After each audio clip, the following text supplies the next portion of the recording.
Dear Diary, today it was really quiet and I didn't hear from Eric. I went over to walk George, but the door was closed and no one came. The dog was quiet, so quiet. Today was Wednesday, so my day to go get my rations. Once a week we get to go get our rations. It's an exciting day. Long line, social distance, around the block, waiting to get some pasta, some rice, dried milk, some coffee, canned beans, canned corn, just a few basic things. Menu's always the same. Canned corn, pasta, rice. Lucky if you get tuna. If you get tuna, it's like an exciting day. You feel like you won the lottery. So I guess I didn't have to walk George today. Kind of miss walking George. Well, so I went to the store, got my rations in my little bag. It was getting pretty late, even though it was only 6 because of the sun baiting. It was very dark, very sooty today. Very, very dark. I was heading home. I had to pass the old park. There were a couple guys on the bleachers. I could tell they were smoking because I smelled it. I don't know how anyone could smoke when there's so much soot in the air, but that's what they do. I was walking home, and I thought I heard someone walking behind me. I heard some footsteps, but it's hard to see in this black cloud of soot. So much pollution and smog in the air. Just really hard. I was just really breathing hard. But I could swear someone was following me. I felt it. You know, that kind of feeling that someone's following you. So I took out the keys and went to open my door. And that's when it happened. It happened so quick. Someone put their hand over my mouth and they grabbed me. And the next thing I knew, a guy was holding me, holding my mouth. And he opened the door and then he said, "Don't scream or I'll shoot." He had a gun. I was so scared. I was terrified.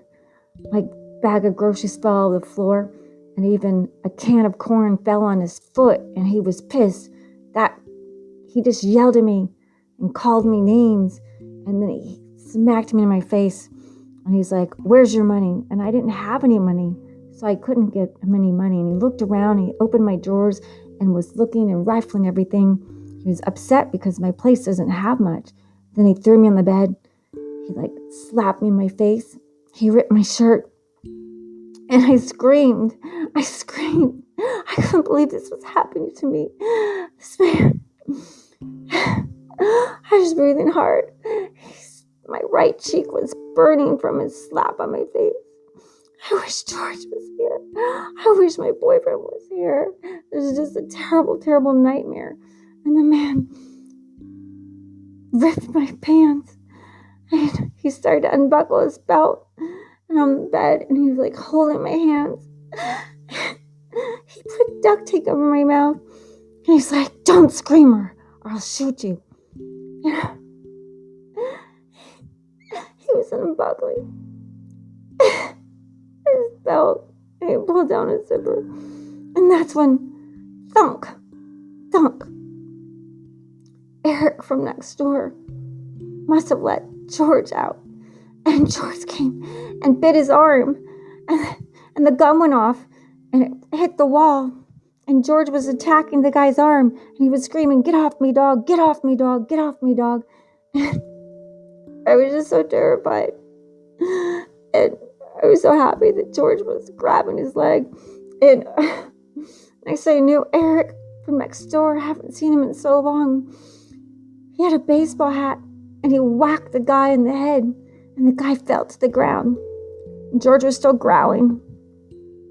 "Eric," said, "it's over."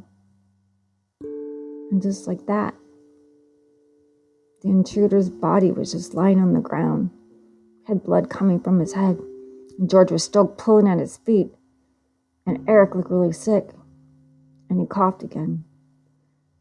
And then old Singing Joe came by and saw the door open and was like, "What's going on? Everyone okay?" And then he saw, when he came up to see, because he knew I never had my door open at this time, he saw the dog barking. He was like, "Well, we got to get this cleaned up, don't we? Before the popo comes. We got to get this cleaned up." And Eric was coughing. So Singing Joe told Eric to go back to his apartment and told me to just put on my clothes and wash my face, that he would take care of this body. "Ain't nothing but a junkie," he said. "No one's going to miss this junkie in this neighborhood. No one cares about us. The only one that cares about us is you and me. We're survivors. I can help you today, but tomorrow I might not be here to help you. I might be robbing you of your last can of corn." He took the can of corn and he took the body. And I was left in my apartment. I closed the door and a tear ran down my cheek. My bruised cheek. I went into the bathroom. I looked in the mirror. I had bruises on my face, red, big old red cherry on my right face. I was bruised up. My hair was ripped. My clothes were ripped. But if it hadn't been for Eric next door and George, I can't even think what would have happened to me. I turned on the shower and got in the shower. The cool, warm shower. I just wanted to be clean. I wanted to get this man's smell off of me. I haven't been touched in 6 months. It was horrible to have someone touch you, like you're so scared of people, and to have someone violate your space and rip your clothes and grab your mouth and hit you. And then to see him on the ground with blood coming from his head. The water just was warm, and I washed my hair and I washed my body. I took the soap. I must have rubbed my body 1,000 times, over and over and over again, rubbing the soap everywhere, trying to get clean this, trying to erase this memory. I got out of the shower, put on a robe. There was blood to clean up. Singing Joe was right. He was just a junkie. No one would care. Police wouldn't come. They could care less if I was raped or not. They could care less about us. We're the forgotten district. We're the forbidden district. Nothing but junkies, homeless, unwanted. People like me that aren't smart and clever, not rich. I'm just a number waiting. I was thankful for Eric risking his life. I wonder if I was contaminated by Eric. Isn't that a horrible thought? The guy that rescued me and his dog. But if we're contaminated, someone will squeal. Someone will call the police. The ambulance will come and take you away. You'll never be seen again. I heard a neighbor say, "Settle down, what's going on?" It's old Julie, really skinny lady, elderly, always screaming at the neighbors to turn their loud music down. She would cuss. And she goes cussing again to tell us to settle down. We're settled down, all right. Another body in our district. Gone. Singing Joe took the body. He told me later that he dumped it in the park. Just another junkie, he said. Police don't care. His body's being burned next door probably right now. They're always burning bodies. Every day someone's turning blue, dying from the diseases, the air, the sun fading. I wonder what my mom would say. I hope no one's breaking into their house. Hope no one wants to rob them. Their can of corn. Their can of beans. Well, I had a can of beans. I never wanted to be a vegetarian, but here I am. I will eat anything. Hungry. I looked at my cat. My cat looked at me. I knew she was hungry. She wanted to go out and go look for a rat. Rats were overrunning the streets of New York. They're probably eating more than we do because they can get into the places that we can't. So I let my cat out. I combed my hair. Combed it over and over again. Blew dried my hair. I wanted to feel pretty. This whole time I wanted to be touched. I wanted to be touched.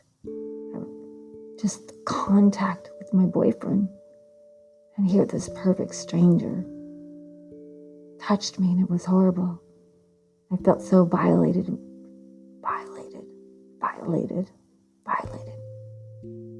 But thanks to Eric and his dog, I was saved. But just the touch of a stranger touching you, coming into your space. Is this what it's all about? Being scared of someone to come in your space and touch you. It was horrible. But thank goodness for my friends. Jaffa found out, and he said he would start checking on me. He'd come by. He said that Jaimin was caught. I said, I told you they were tracking. What's District 11 really up to? What was my brother up to? When my brother saved me, if they were going to get rid of us in District 42, how would they exterminate us? Spraying overhead every day. I wonder if the other district's air is cleaner than ours. I wonder if they can see the sun. I haven't been outside of our district. I don't know what's going on with the other districts. They won't let us communicate with anything. The police and the politicians and the governments and the mayors won't let us communicate with their own family members. I can't even talk to my mom or my dad. My brother won't talk to me. Do they have food while we don't? Do they have all the food? Why did they want to get rid of us? Because we can't pay our rent? We're worthless society members? But we're the workers. We're the alley workers that work in the grocery stores. We're the waitresses. Now that we're not needed, robots are doing everything. Robots are waiters and cleaners and cooking food and mowing the lawns. The robots are doing everything. Why would they need us? They don't have to pay us. They don't have to pay a robot. Well, I knocked on the wall. That was my secret code, letting Eric know that I thanked him and George for saving me today. Night diary. One more day in this desolate place of New York. Gonna dream of a better world. A world with the sun shining. A world where we're not separated by districts or how much we're worth. But if we have a good heart, it's people that take care of people that you need. But Singing Joe's right. One day Joe might turn on me. Jaimin might turn on me. I might turn on them. We're all just surviving.